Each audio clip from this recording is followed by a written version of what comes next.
Hey guys, in this video I'm going to be running you through all the common styles of exam questions that come up involving quadratics. This includes factorising for simplifying fractions and solving equations, completing the square to solve quadratic equations as well as find the minimum point of a quadratic, and solving quadratics in disguise. Hope you find this helpful. Let's get started. So the first question we have, it says, can we factorize and hence simplify the following expression? So the first thing is that to factorize the top here, the x squared minus 9, that's a difference of two squares, so that would be x minus 3 times x plus 3 on the top. And then a nice little tip I can give you is if this is going to actually simplify, then one of those factors must also be a factor of the bottom for it to actually be able to cancel. So what the actual factor is going to be x plus 3, and then we need the two numbers to multiply to make 6, so that would have to be 2, and then x plus 2 would actually work to give us the 5x in the middle. Then our x plus 3's would cancel out, and we'd have x minus 3 over x plus 2 left for our final answer. Then the next question also says, can we factorize to simplify the next expression? So I'm going to use the same trick. The bottom is super easy to factorize as a difference of two squares again. That would be x minus 1, x plus 1 on the bottom. So one of these factors has to be a factor of the numerator if this is indeed going to cancel down to something simpler. Well, the top is going to have to be, the bracket's going to be something like 3x in one bracket and x in the other bracket. And then we need two numbers that multiply together to give 4. But we also need one of them to be either minus 1 or 1. So the only options are going to be 4 and 1. And we need to get a minus 7x in the middle. So what I would do then, I think it's going to be a minus 1 here. That's going to get me to minus 3x, if that minus 1 multiplies the 3x. And then that would mean I need a minus 4 in here, which would give me another minus 4x, and together it would actually make the minus 7x that we need. So then the x minus 1s will cancel, and we'll be left with 3x minus 4 over x plus 1. The next thing says, can we use algebra to find all the solutions of the equation that's given there? So I'm going to immediately be able to factorize out an x to give us a solution of 0. So let's start with that. If I factorize out an x, I'd be left with 3x squared, then a minus 17x, and then a minus 6 equals 0. And there's going to be some more solutions for this bit here. So we need to factorize that. That's going to have factors of something like 3x and then x. And then we need to think of the possible factors of minus 6. So it's going to be either 6 and 1 or 3 and 2. And I'm thinking, okay, well, I've got to get all the way to minus 17x in the middle. So how am I going to get there? We could have, if I put a minus 6 in the second bracket, that's already going to get me up to minus 18x, and then I could add 1. So if I put minus 6 here, again, that would give me minus 18x, multiplying that and that. So I need to add 1x back in, which I could do by putting that plus 1 there, and the plus 1 times the x will give me that plus x. So now all the solutions correspond to these factors. So this solution, this factor, gives us a solution of x equals 0. This factor gives us a solution of x equals minus a third. And this one here would give us a factor of x equals a solution of x equals 6. The next question we've got, it says we've got this quadratic. Can we complete the square essentially and find the corresponding values of a and b? So for completing the square, let's just first write out our quadratic again. So we got x squared minus 8x minus 29. And the first step of completing the square is to take the coefficient of x, so minus 8, and halve it, and that's what goes in our squared bracket. So that would be x minus 4 all squared. And if I were to expand that out, it would give me x squared minus 8x, but then plus 16. So we want the x squared and the minus 8x, but we don't want the plus 16. So we can take away the 16 and also take away that 29, so that's going to actually be there. And then minus 16 minus 29, what does that give us? That would be minus 45. So we'd have x minus 4 all squared minus 45. So that must mean a equals minus 4 and b equals minus 45. It then says, hence or otherwise, show the roots of this equation can be written this form of c plus or minus d root 5. And technically you could factorize, but finding factors that are irrational is very difficult. So that's typically where you'd want to really only complete the square, which we've already done. So to do part B, all we have to do is set our equation to 0, our completed square form of the equation. So x minus 4 squared minus 45 equals 0. First, if we bring that 45 over the other side by adding, we'd have x minus 4 all squared equals 45. Then if I square root both sides, we'd have x minus 4 equals plus or minus root 45, which would be, that would then give us x equals 4 plus or minus root 45. But we're not quite done, because it's asked us in the form of d root 5. Well, we can take a factor of 5 out of 45. 9 times 5 would be 45. So root 45 then would be root 9 times root 5, which is just 3 root 5. So we can express our answer then as 4 plus or minus 3 root 5, meaning that c would be 4 and d would be 3.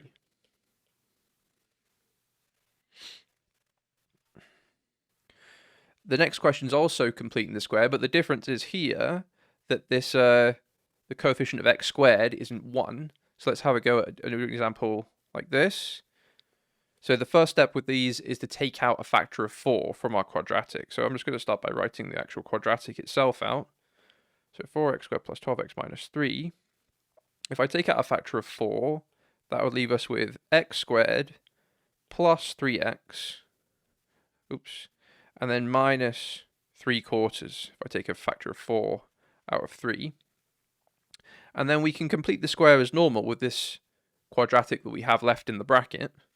So halving this term would just be 3 over 2. So we'd have 4 lots of x plus 3 over 2 squared. And again, I'm going to get these two terms back, but I'm also going to get this squared out, which I don't want. So I'll take away 3 over 2 squared, which is 9 over 4. And then also take away the 3 over 4. If we simplify that up inside the outer bracket quickly, that would be x plus 3 over 2 squared still, and then minus 9 over 4 minus 3 over 4. That would be minus 12 over 4, which would be minus 3. And now we can get to our final answer if we just expand the big bracket, which would be 4 lots of our inner bracket. So x plus 3 over 2 all squared, and then 4 times minus 3 would be minus 12. So we get p equals 4, q equals 3 over 2, and r equals minus 12. Then part 2 says, can we solve the equation 4x squared plus 12x minus 3 equals 0? Well, we've already completed the square for that equation, so let's use our completed square form. So just set this equal to 0 instead then.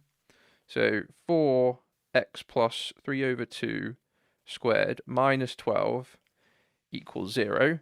First, let's bring that 12 over the other side. So that would leave us with 4x plus 3 over 2 equals 12. Dividing by 4 would give us, 12 divided by 4 would give us 3. So we'd have x plus 3 over 2 all squared equals 3. Then we'd have to square root. That would give us x plus 3 over 2 equals plus or minus root 3. Then x equals minus 3 over 2 plus or minus root 3. And that would be our final answer. So the next question again is completing the square. But we've got some different follow-up questions. So let's just complete the square quickly for this one. So x squared minus 8x plus 17.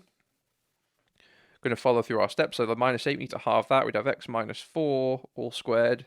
Then we take away the 16 that we get from minus 4 squared and add the 17 back in, which would leave us then with x minus 4 squared plus 1.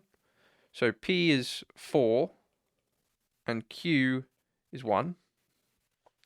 Then it says, hence write down the minimum value of this quadratic. So this expression here, the completed square form, is the same thing.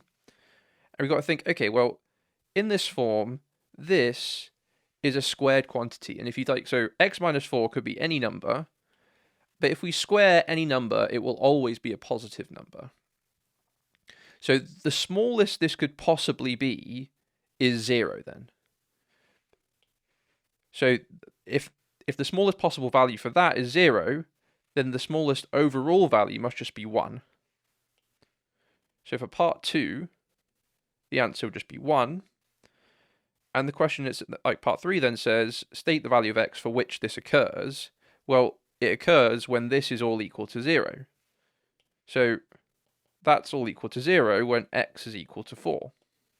Because put 4 in the bracket, it would come out as 0. So for the next question, it says, given that y equals 2 to the x, can we express 4 to the x in terms of y? Well, the first observation that's going to be useful is just knowing that 2 squared equals 4. So then we can write 4 to the x is really 2 squared to the x. And then if we use our laws of indices for nested powers, that would mean 4 to the x is really 2 to the 2x. Or we could think about it later, is useful to think about, is this is 2 to the x squared. It then says, hence or otherwise solve 8 times 4 to the x minus 9 times 2 to the x plus 1 equals 0, which is actually a quadratic in disguise, because 4 to the x we could write as 2 to the x squared, like we said here. So in other words, this is just this squared, which makes it a disguised quadratic. So if we want to, we could make a substitution.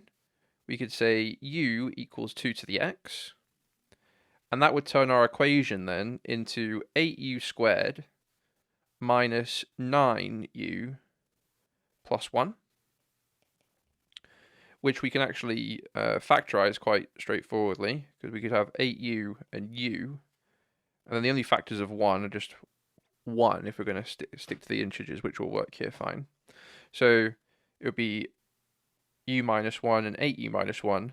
That would get us all the way up to minus 9u if we were to multiply that out. So we'd have solutions then of u equals an eighth, or if we relate that back to 2 to the x, 2 to the x equals an eighth.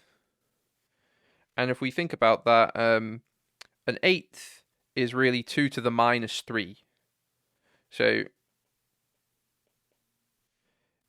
if 2 to the x equals 2 to the minus 3, x must just equal minus 3.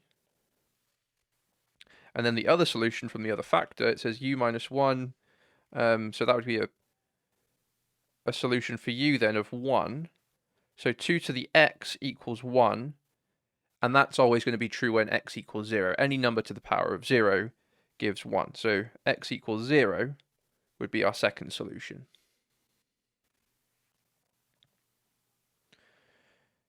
Okay, question 4 now. We actually have another quadratic in disguise, because if we look at this middle term, which is quite hard to read, x to the power of a half, if we are to square x to the power of a half, we would get x to the 1. So if we make the substitution u equals x to the half, then this equation would turn into 2u squared minus 7u plus 3 equals 0. And then this would be easily factorizable, actually. So 2u and u would go in the factors, and then the factors of 3 are 3 and 1. Well, if I put a minus 3 here, that straight away gets us up to minus 6u if we do 2u times minus 3. And then I just put in another minus 1, that'll get us to minus 7u in the middle. So then our solutions would be u equals a half, which would really be the square root of x, or x to the half, equals a half. So then x would equal a quarter, if we squared that. And then the other solution would be u equals 3. So the square root of x equals 3, and then x would equal 9.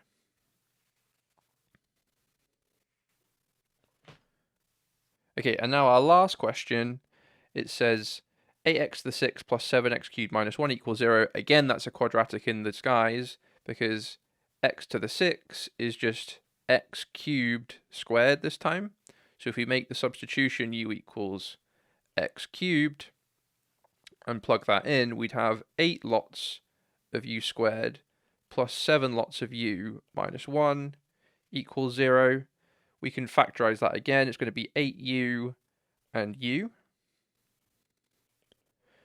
And then if I add 1 here, that's going to take me all the way up to 8u because of the 8u times the plus 1. And then all I have left is another factor of 1, which is going to be a minus 1 to take us down from 8u to 7u. So we'd have minus 1 times the u would give us a minus u. Then again, finding our solutions with our factors, we'd have u equals an eighth, which would mean x cubed equals an eighth. So the cube root of an eighth is actually a half, so x would equal a half. And then the other solution would give us u equals minus 1, so x cubed equals minus 1. And the cube root of minus 1 is also just minus 1. So our solutions then would be a half and minus 1. That's the end of the video, guys. I hope you found it helpful. If you did find it helpful, please like the video, that helps me out a lot, and consider subscribing to the channel to stay tuned for when I release more videos. Thanks, and I'll see you in the next one.